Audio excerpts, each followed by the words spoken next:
من أنا من أنا من أنا لولاكم كيفما حبكم كيفما أهواكم من أنا من أنا من أنا لولاكم كيفما حبكم كيفما أهواكم. Para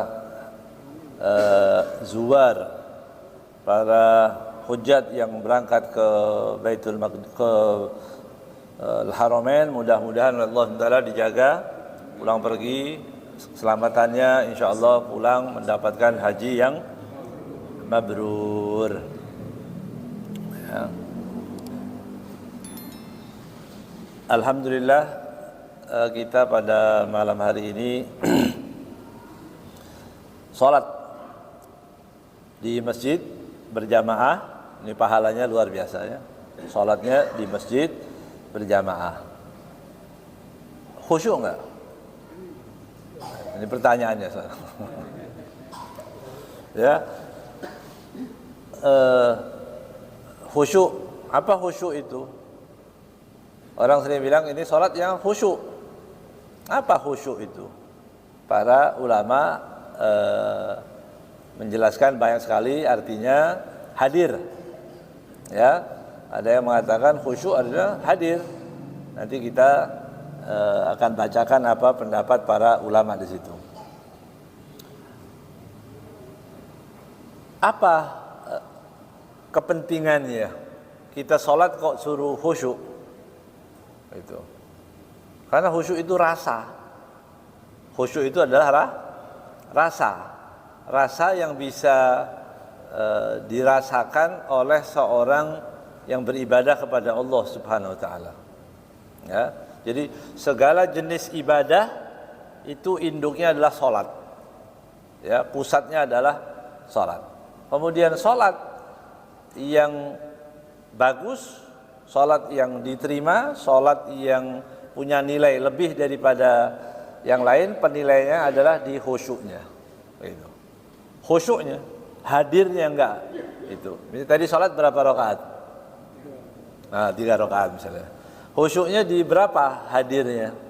Itu. Mungkin ada yang hadir 1, mungkin ada 2, atau mungkin 3-tiganya. Ya. Jadi memang kita diperlukan mendekatkan diri kepada Allah Taala dalam keadaan khusyuk, hadir. Kita kan sedang meminta, seperti orang yang kita ajak ngomong, tiba-tiba orangnya sibuk.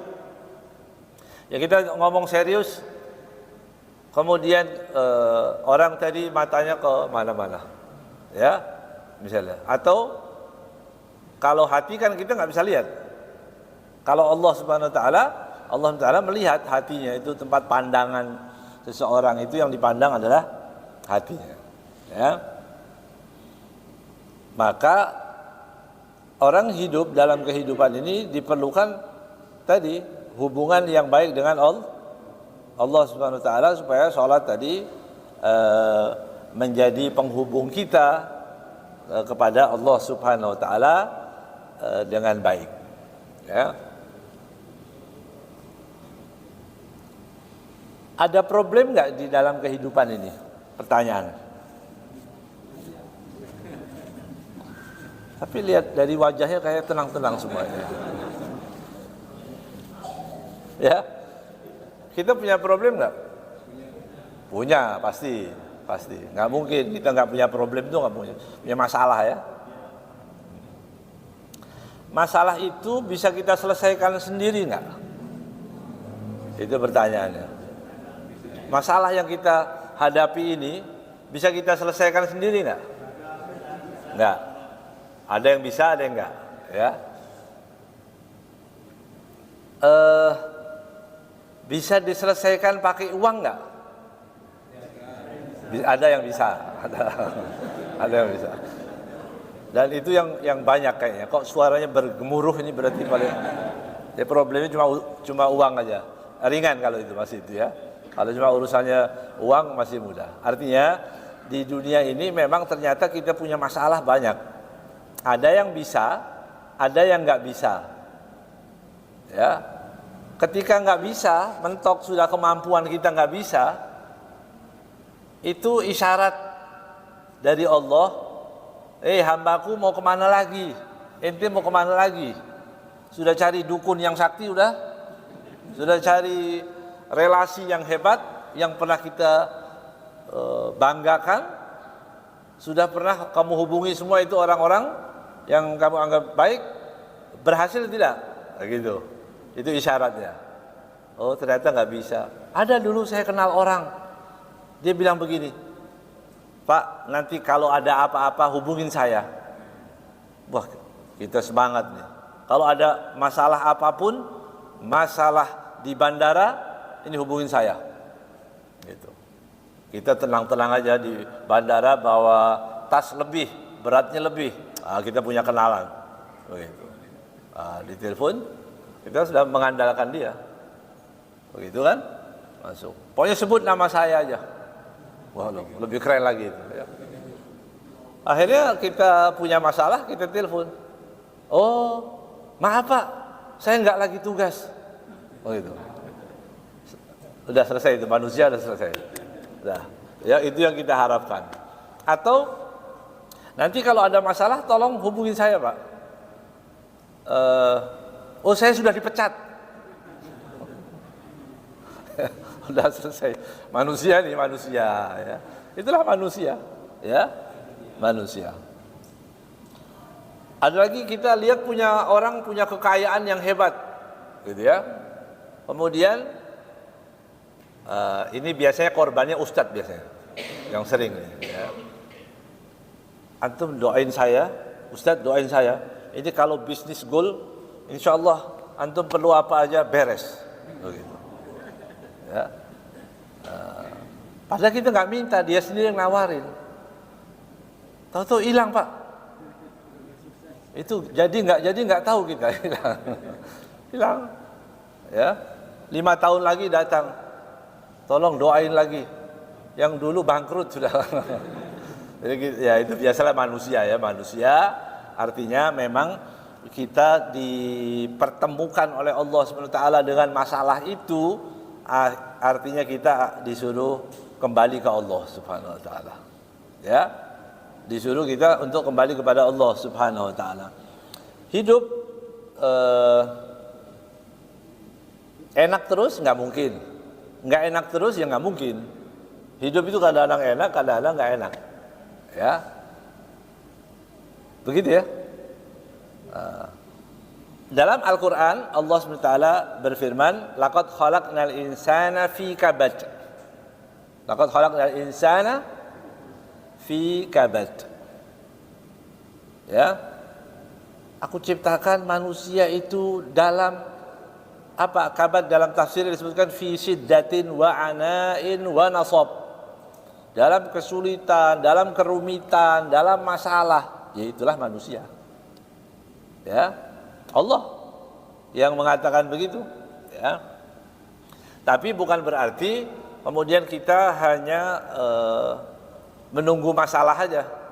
Enggak, diciptakan ini artinya bukti bahwa manusia itu hanya orang lain lihat kayaknya enak yang itu. Yang satu lagi bilang dia yang enak. Ya. Yang satu lagi bilang itu enak itu hidupnya. Ya. Padahal itu orang Spanyol bilang sawang sinawang.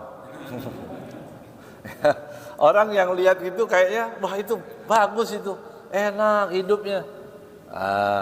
Yang lain juga bilang begitu, enakan yang itu, ya.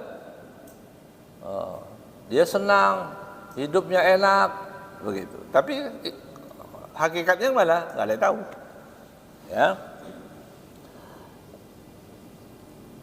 Allah Subhanahu wa taala menyebutkan juga di dalam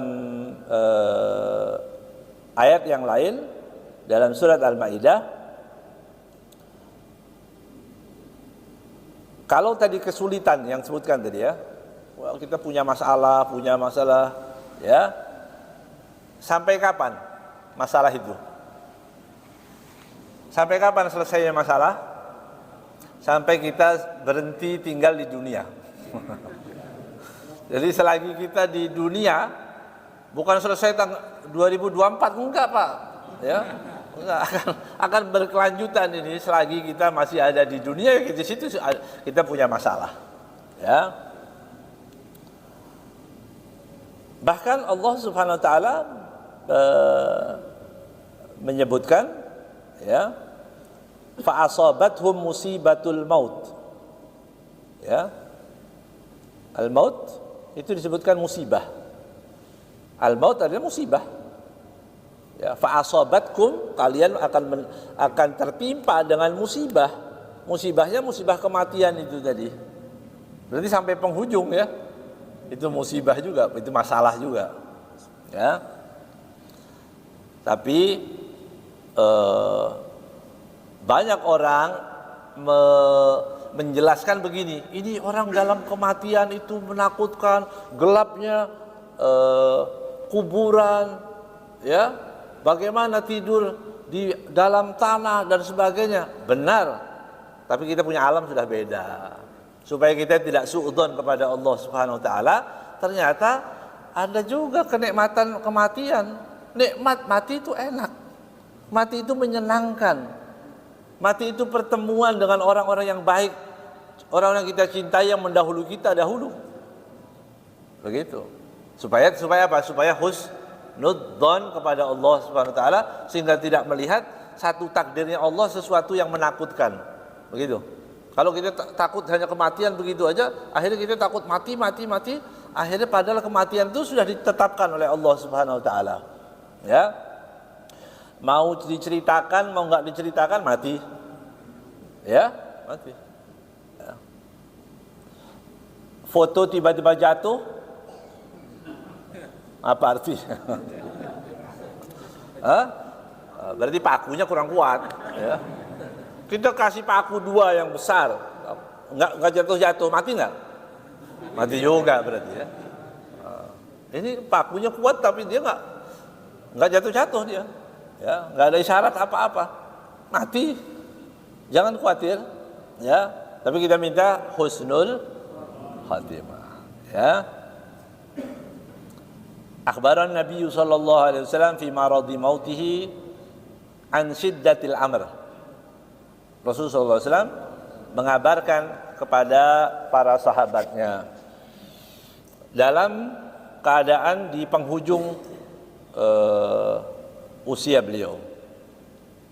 Kemudian beliau mengatakan la ilaha illallah, la ilaha illallah, innalil mauti sakarat.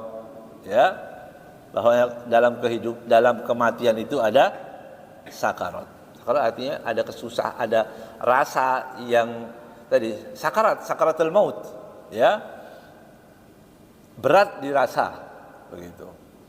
Untuk apa? Rasulullah SAW menjelaskan semua orang akan melewati fase ini tadi. Ya. Jadi sampai kapan kita punya masalah?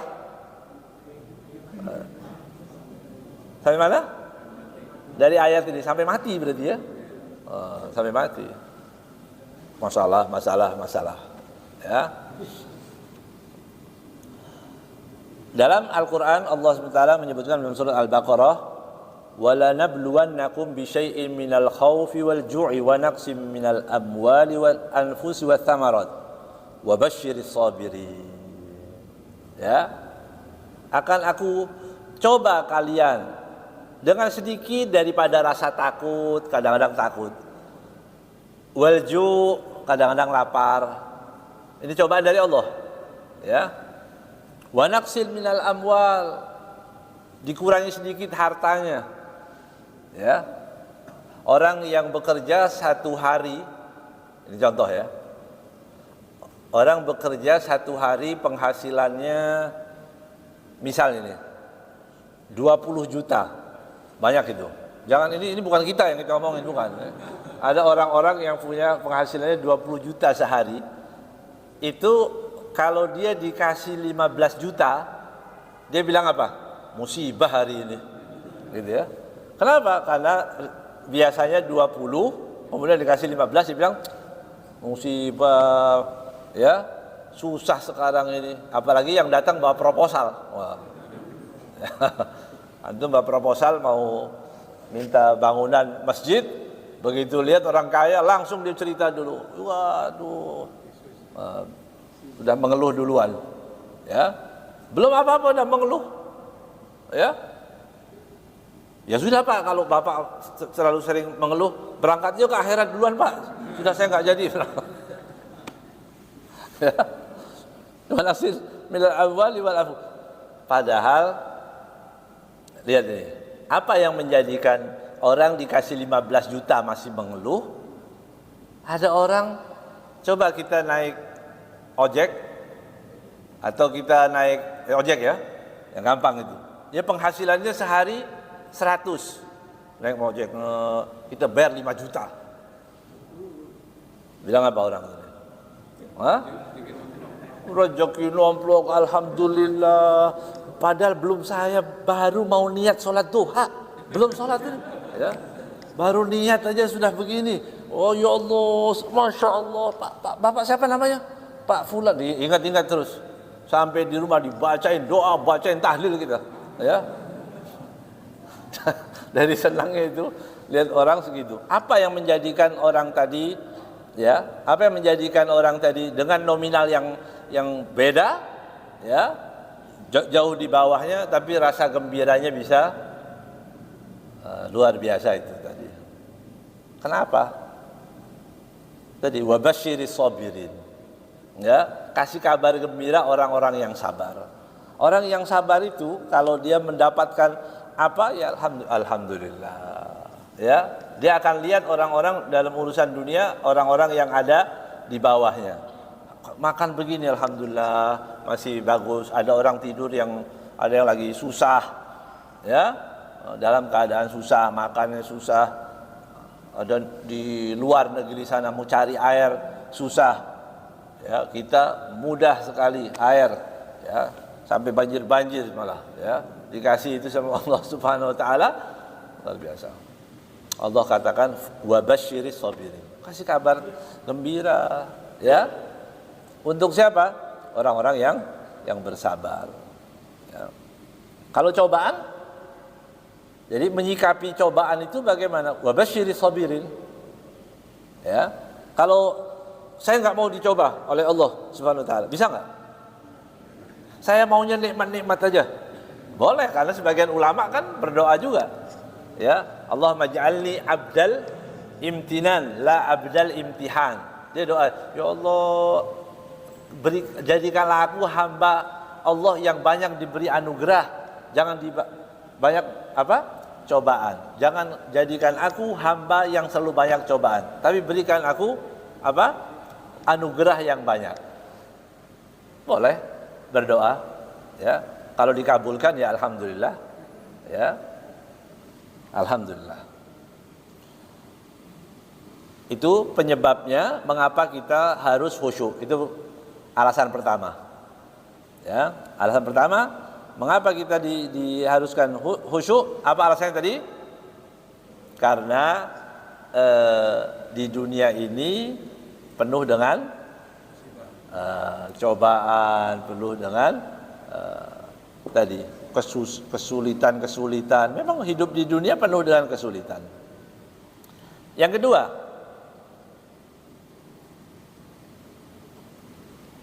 di dunia sulit, cobaan, juga kadang-kadang ikhtibar.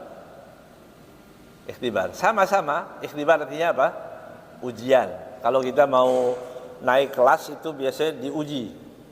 Ya, diuji, ya. Ujian pasti. Mau tahu ini nilainya bagus atau nggak bagus, ya harus ada ujian. Begitu.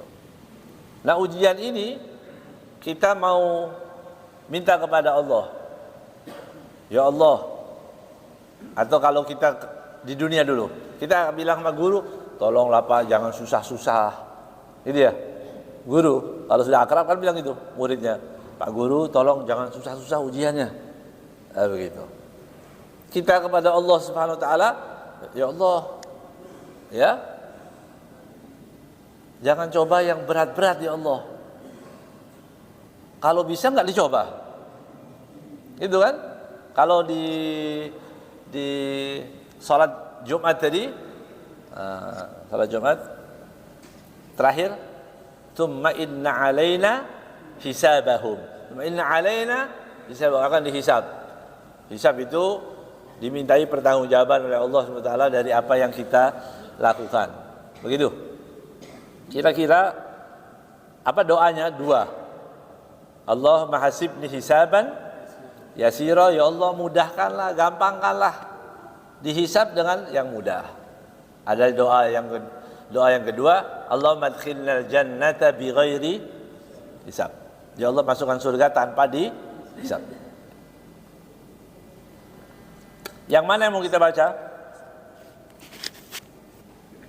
Yang mana? Dua-duanya bagus. Ya. Yang nggak bagus itu yang nggak baca. Ya, dia baca. Tapi ya lumayan bagus juga daripada nggak sholat gitu. Ya, daripada nggak sholat. Ya. Jadi itulah perlunya kita oleh Allah Taala dicoba, ikhtibar supaya naik ke kelas. Nah ini katanya, kenapa kita tiba-tiba hidup nih enak? Tadinya enak-enak aja. Begitu selesai sholat nggak ada apa-apa. Begitu selesai sholat, selesai punya masalah, bangun tidur, tahu-tahu datang masalah. Pernah? Seolah-olah kita punya masalah berat. Kenapa ini? Pernah nggak? Kayaknya senang-senang aja. Ada nggak kadang-kadang seperti itu? Itu penyebabnya dua, kata para ulama. Kalau tadi sebelum itu kita melakukan pelanggaran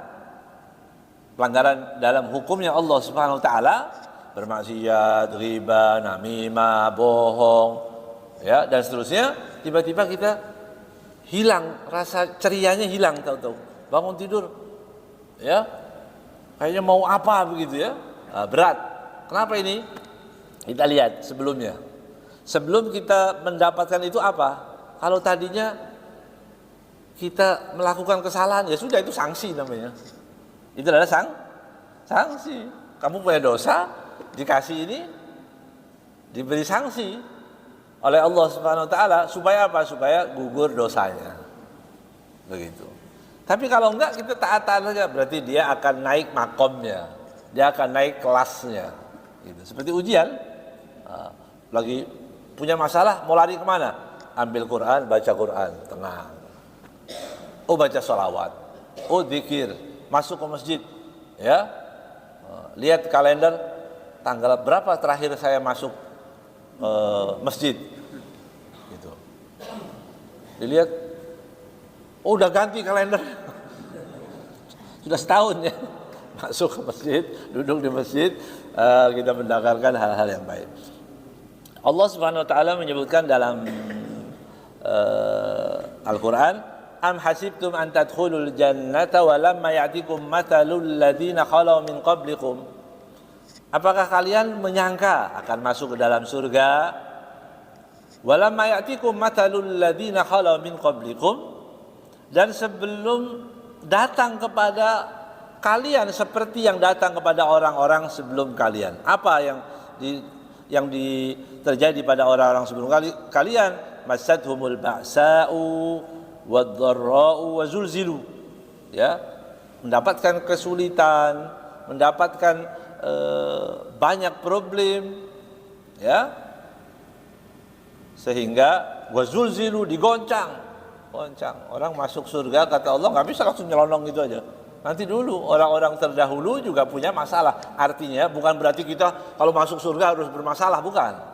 Artinya kalau kita mendapati masalah, itu maksudnya, kalau kita mendapati masalah, maka lihat orang-orang sebelum kalian, berat cobaannya, ya, ibunya dibunuh, bapaknya, ya, ada yang dibunuh, ya, dipisahkan, punya anak semua dalam keadaan sakit, punya masalah macam-macam itu tadi, goncangan yang luar biasa dalam kondisi orang Islam, yang di zaman Rasulullah SAW, ya, mau berdakwah sembunyi-sembunyi, ya, takut, diintimidasi, mau sholat diinjak kepalanya, diambilkan kotoran di waktu sholat. Nah, kita kan alhamdulillah masih aman-aman aja, ya. Tapi mereka puasa, mereka tetap melakukan sholat, tidak berhenti dalam kondisi yang goncangan yang luar biasa. Hatta yaqular rasul walladzina amanu ma'ahu mata nasrullah. Dari banyaknya goncangan itu tadi, sehingga Rasul dan orang-orang yang beriman mengatakan kepada Allah, berdoa kepada Allah, mata nasrullah, kapan pertolongan Allah ini datang? Gitu. Kapan pertolongan Allah datang? Ya. Jadi kalau ada orang tadi digoncang, larinya kemana akhirnya? Ke Allah. Nah, orang kalau dalam keadaan yang genting, dalam keadaan yang gawat, kira-kira berdoanya modelnya gimana doanya? Khusyuk. Ini tadi itu penting ya. Nggak mungkin kita lagi punya masalah kemudian doa, ya Allah saya perlu duit ya Allah. Doa begitu, kira dikasih nggak? Nggak mungkin, pasti dia, ya Allah. Pokoknya lihat yang paling khusyuk di masjid itu yang paling punya hajat berarti. Ya. Dia lagi punya masalah. Wirid apa aja dibaca. Ya, baca doa, semua doa yang hafal semua dibaca semua. Ya, alhamdulillahilladzi ahyana ba'da ma amatana. Bangun tidur. Ya, itu doa apa dibaca? Doa waktu kita dalam keadaan khusyuk. Ya, itu pentingnya kita berhubungan dengan Allah Subhanahu Wa Taala.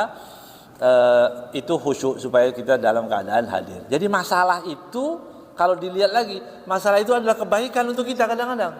Datangnya dari Allah, untuk apa? Agar kita bisa khusyuk. Kalau kita nggak punya masalah, sholatnya ngebut cepat, nggak hadir lagi. Ya, nggak pakai doa lagi sudah. Begitu punya masalah, bagus nggak? Bagus nggak? Bagus apanya? Khusyuknya, bukan masalahnya. Siapa yang mau masalah? Nah, kita nggak kepengen punya masalah, tapi kan manusia pasif, diberi masalah dihadapi berdoa kepada Allah, menggantungkan diri kepada Allah Subhanahu Wa Taala.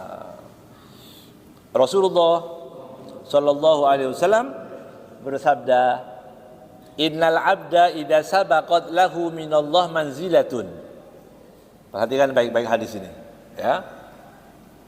Lam yablugha bi amalihi ibtalahu Allah fi jasadihi au fi malihi au fi waladihi.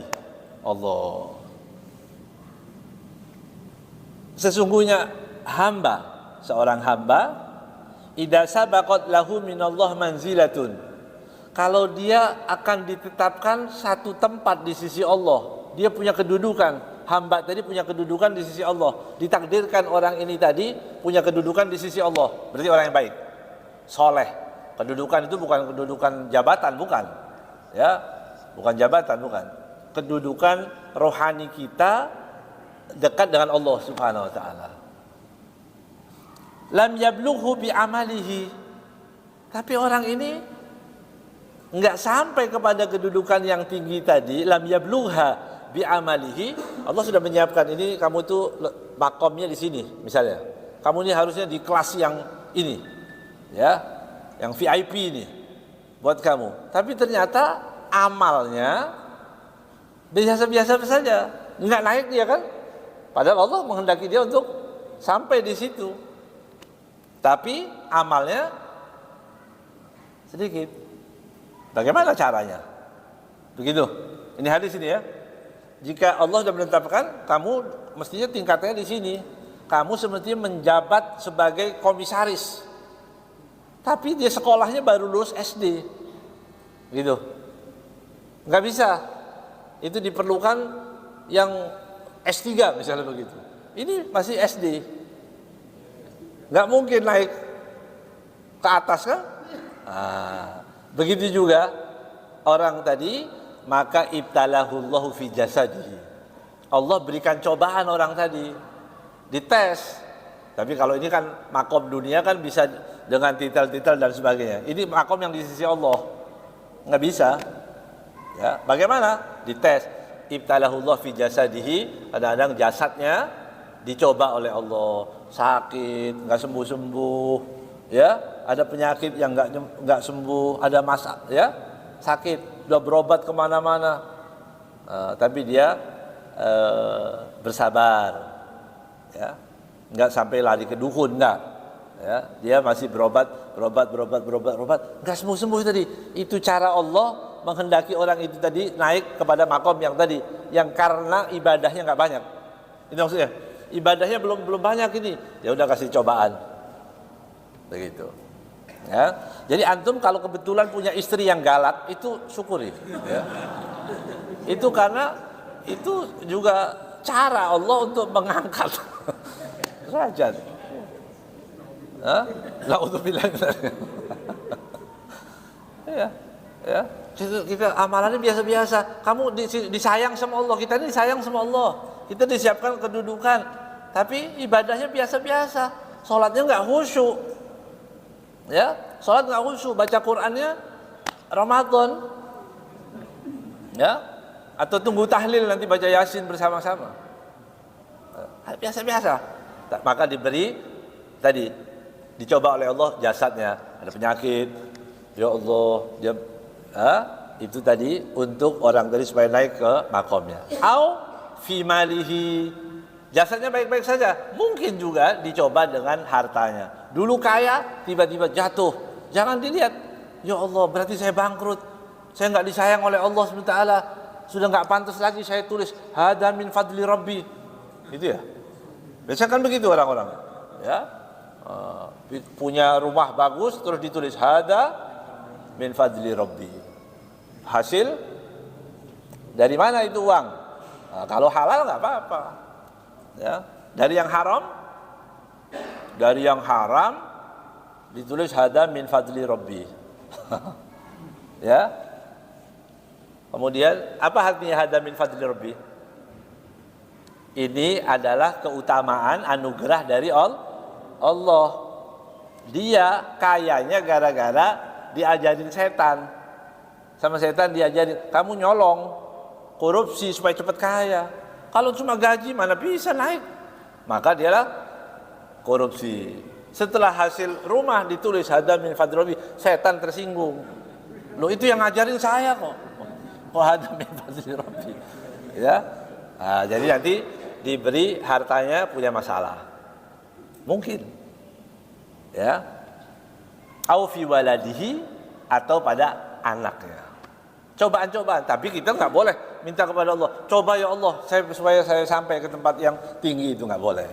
Ya, tapi ini gambaran, dua ayat dan hadis ini tadi menunjukkan bahwa masalah itu adalah cara Allah untuk mengembalikan kita menjadi hambanya yang lebih dekat lagi, supaya kita khusyuk meminta, supaya kita khusyuk dalam sholat, supaya kita menjadi orang yang baik, hadir dalam setiap apa yang kita ucapkan itu hadir, sesuai. Apa yang ucapkan? Iyyaka na'budu wa iyyaka nasta'in. Benar-benar, ya Allah, hanya kepadamu aku menyembah, hanya kepadamu aku memohon.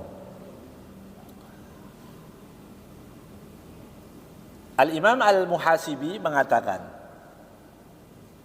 wa'lam anna ad-dunya kullaha kathiraha wa qalilaha huluwaha wa murraha awalaha wa akhiraha wa kullu syai'in min amriha balwa min Allah Ta'ala.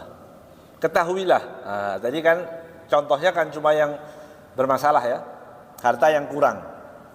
Bagaimana dengan tambah?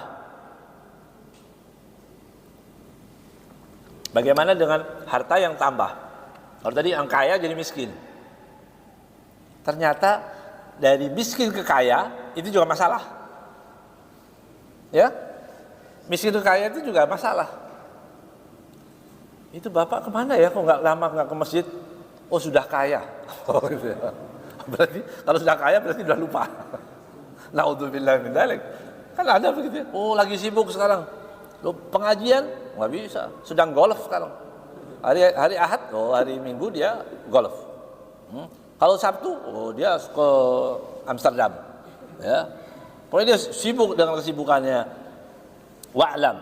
Al-Imam Al-Muhasibi mengatakan, ketahuilah dunia itu seluruhnya yang ada di dunia, baik itu banyak ataupun sedikit, manis ataupun pahit, ya, dulu ataupun sekarang, wa kullu syai'in min amriha balwa minallah.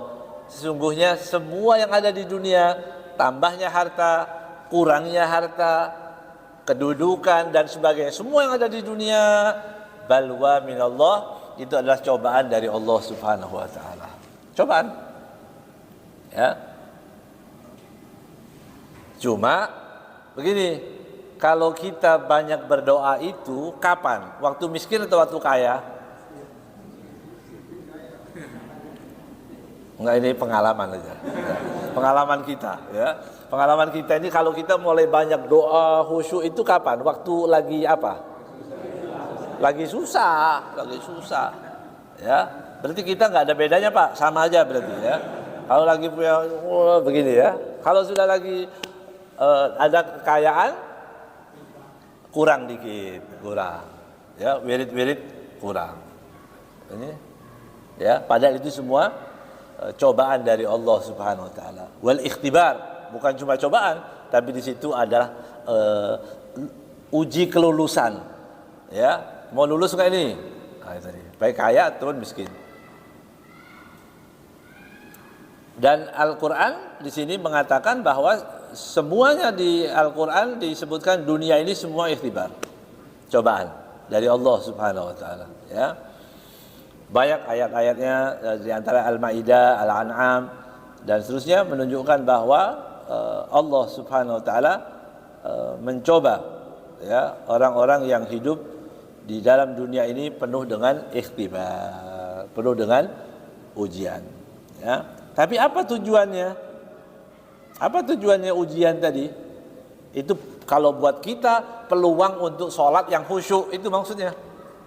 Allah berikan peluang, ini kamu punya masalah sekarang. Semestinya orang yang biasa hidup susah kemudian tiba-tiba dia punya rezeki yang banyak, betapa nikmatnya, ya Allah, alhamdulillah, baik. Berarti lulus dia. Berarti lulus, ya. Ya Allah, alhamdulillah, saya dulu susah, sekarang alhamdulillah dikasih kemudahan oleh Allah Subhanahu wa taala, alhamdulillah. Nah, itu yang baik. Ya. Kalau yang enggak baik, yang enggak kuat, lupa masjid, lupa saudara, lupa pengajian, lupa tetangga, lupa semuanya, dia hanya merasakan dan menjadi budak daripada dunia itu tadi. Na'udzubillah min dzalik. Nasallallahu alafiyah, mudah-mudahan Allah selamatkan kita. Jadi imtihan. Allah SWT berfirman, liyamizallahu al-khabitha minat thayyib. Untuk apa? Untuk sebagai pembeda. Ya. Apa tadi? Al-khabith. Siapa yang jahat? Siapa yang baik? Wa yaj'al al-khabitha ba'dahu ala ba'din. Ya. Kemudian orang-orang yang jahat akan berkumpul dengan orang yang jahat. Oh, maaf, komunitas saya udah beda sekarang. Karena dia bilang, lu kamu dulu suka majelis ini, oh dulu waktu miskin. Maaf Pak, saya sudah kaya sekarang, ya. Iya, kalau diucapin nggak mungkin kayaknya. Ya, aku ucapin. Tapi lisan hal yang mengatakan begitu. Maaf, nggak level lagi lah, ya. Nggak ada waktu ngomong-ngomong nggak penting itu, ya. Kumpul-kumpul, ya. Doa-doa lah, doa sendiri. Ngapain? Oh, dia naik, ya. Grade-nya naik ke makomnya siapa? Qarun, ya. Sudah semakin kaya dia. Na'udzubillah, nasallallahu alaihi, ya.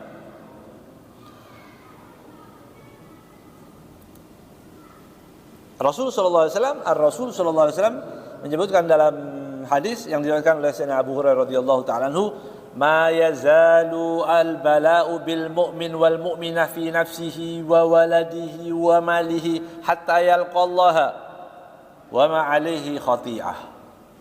Dan akan selalu cobaan itu Allah berikan. Cobaan yang mana tadi? Miskin dan kaya. Ya, jangan bayangkan kalau kaya itu bukan cobaan, kaya juga cobaan, ya, cobaan juga.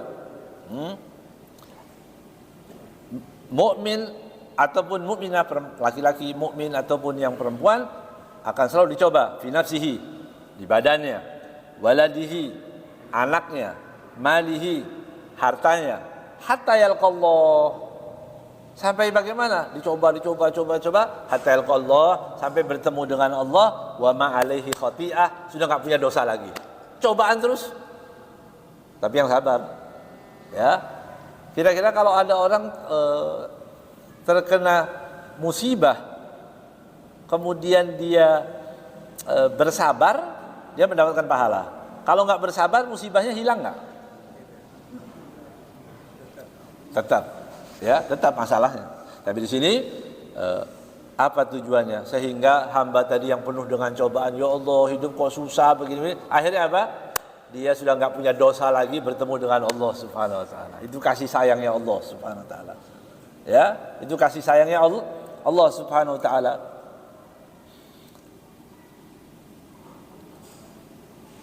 Cobaan tadi, siapa yang bisa menolong kita? Itu pertanyaannya. Siapa yang bisa menolong kita dalam ujian ini?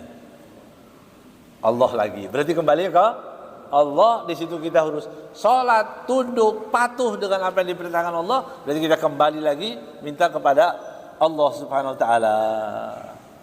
Begitu. Ketika Allah Subhanahu wa taala menciptakan surga, dalam hadis ya. Surganya bagus, sudah bagus semuanya. Kemudian Allah Subhanahu wa taala perintahkan, gitu ya. Ada orang yang hidupnya paling susah di dunia. Hidup yang paling susah di dunia. Ya, penuh masalah, ya, hidupnya susah, masih difitnah orang juga. Ya. Walhasil cari orang susah. Kemudian Allah Subhanahu wa taala perintahkan kepada malaikat, itu hambaku yang paling susah tadi masukkan ke dunia, masukkan ke dalam surga. Ya, dalam hadis disebutkan usbuhu sabghah. Artinya celupkan satu celupan saja ke surga. Jangan sampai masuk ke kamar-kamar, jangan. Ya. Lewat dikit aja kebun-kebunnya gitu ya. Sebentar masuk surga. Arduha ka ardis samawati wal ard, yang luasnya seperti langit dan bumi. Masuk sebentar, keluar lagi. Ditanya, Allah tanyakan kepada hamba ini, coba tanyakan, bagaimana keadaanmu waktu kamu hidup di dunia? Baik-baik saja, baik. Tetanggamu dulu jahat? Enggak, bagus. Belum masuk, belum nginep ini belum. Baru masuk surga sebentar saja, dia sudah melupakan kesusahan hidup di dunia tadi, didolimi orang, dicaci orang, dibully orang, difitnah, semua hilang baru masuk surga. Jadi ngapain kita itu simpan lama-lama sakit semua orang? Buat apa kebencian itu kita bawa kemana-mana? Ya, kadang-kadang mau sholat khusyuk, mau berdoa, buat apa? Untuk mencelakakan orang. Ngapain? Ya Allah, celakakan dia. Nggak usah. Kalau dia dolim, nggak usah didoain juga celaka. Ya, begitu dia sudah selesai, ketemu masuk di surga, bagaimana keadaan? Masya Allah, senang. Belum sampai nginep ini, belum masuk ke dalamnya belum. Baru di parkirnya aja lah gitu ya. Baik. Kemudian Allah SWT ciptakan neraka. Ya, manusia, Allah SWT ciptakan neraka dengan adabnya yang pedih itu tadi. Kemudian Allah Subhanahu Wa Taala perintahkan kepada malaikat, ambil orang yang paling senang hidupnya, ya, yang mobilnya banyak, yang kekayaannya luar biasa, kaya raya, ya. Kalau orang lain lagi naik motor, dia naik pesawat, ya, mau ke warung depan dia naik pesawat dia, sampai kelewat lagi. Pokoknya yang hidupnya kaya raya, senang, ya, enggak berakhir di KPK lagi, ya, hidupnya senang pokoknya, udah, yang paling senang hidupnya, bergelimang harta. Kemudian Allah Subhanahu Wa Taala katakan kepada malaikat, itu anak raja yang paling senang hidup, yang paling senang itu masukkan ke dalam neraka. Sebentar, usbuhu sabghah, tahu teh celup, Nah, itu kayak gitulah kurang lebih ya. Celupkan satu celupan aja di mana? Di neraka. Masukkan dia masuk ke dalam neraka, tarik lagi. Tanyakan dia, bagaimana keadaanmu dulu di dunia? Ditanya, begitu masuk neraka satu celupan, ya, keluar, bagaimana keadaanmu di dunia? Susah hidupku, ya, dia lupa, akan melupakan semua kenikmatan di dunia itu tadi. Allahumma ja'alna min ahli jannah. Ya, mudah-mudahan kita masuk surga, ya. Min ghairi sabiqah hisab wala itab wala adab. Ya, masuk surga bersama anak-anak kita, bersama istri kita, bersama orang tua kita, bersama orang yang kita kenal, pada tangga kita, siapapun yang pernah berbuat baik, mudah-mudahan Allah pertemukan lagi sampai masuk ke dalam surga Allah Subhanahu wa taala. Ya. Masih ada waktu? Habis? Masih ada? Oh, 2 menit, ya. Berapa tadi? Berapa tadi? Kenapa kita harus kembali ke Allah? 2 ya. Nah, 2 hal itu tadi. Ya. Kenapa kita harus khusyuk dalam sholat? Yang terakhir, ya, terakhir malam ini. Nanti kita ketemu lagi insya Allah ya. Nah, tapi sudah selesai habis ya. Sudah ya. Karena manusia itu lemah. Lemah nggak manusia? Lemah. Ternyata manusia itu lemah. Ya. Karena manusia lemah tidak bisa menentukan kebahagiaannya sendiri, nggak bisa. Saya mau bahagia nggak bisa. Ya, kamu harus kadang-kadang bersedih. Begitu. Kita bukan penentu kebahagiaan. Ya, bahkan kapan lahir nggak bisa, kapan mati nggak bisa, kapan kita nggak bisa, sama sekali. Ya, oh orang lain bisa senang dengan uang, kita kasih uang juga. Tadi ada contoh tadi ya. Yang ngojek dikasih 5 juta senang nggak? Senang. Kasih orang yang sampai senang yang luar biasa dengan materi yang sama kita kasih kepada orang yang tadi yang lain, yang kaya tadi, senang nggak dia? Nggak senang. Dengan uang yang sama, ya orang lain, alhamdulillah dikasih dia, mungkin dia anggap biasa-biasa aja. Ya, berarti manusia tidak bisa menjadikan dirinya senang. Tidak bisa menentukan apa-apa, ya, kecuali kepatuhannya kepada Allah Subhanahu wa taala. Kepatuhannya pun juga kita minta kepada Allah, berdoa kepada Allah Subhanahu wa taala supaya jadi orang yang baik, jadi orang yang diridhai oleh Allah Subhanahu wa taala. Yuridullahu an yukhaffifa ankum wa khuliqal insanu dha'ifa. Allah Subhanahu wa taala menghendaki kepada kalian takhfif, kemudahan-kemudahan. Ya, Allah berikan kemudahan, ya, sholat, musafir bisa jamak, bisa qashar, ya, berangkat haji yang mampu, yang sakit nggak usah jalan, puasa begitu juga, takhfif semuanya, ya. Maka Allah SWT mengatakan wa khuliqal insanu dha'ifa. Allah SWT menciptakan manusia dalam keadaan dhaif. Dhaifnya bagaimana? Mau tahu kita ini dhaif? 1, kita sudah tahu pahalanya, nikmatnya orang khusyuk, ya. Bisa nggak kita nanti khusyuk? Insya Allah. Tapi kita nggak bisa memastikan, ya. Itu satu contoh. Dhaif manusia, lemah. Oh, anak saya mau berbuat begini begitu, nggak bisa. Saya mau berhenti hal-hal yang tidak penting dalam hidup ini.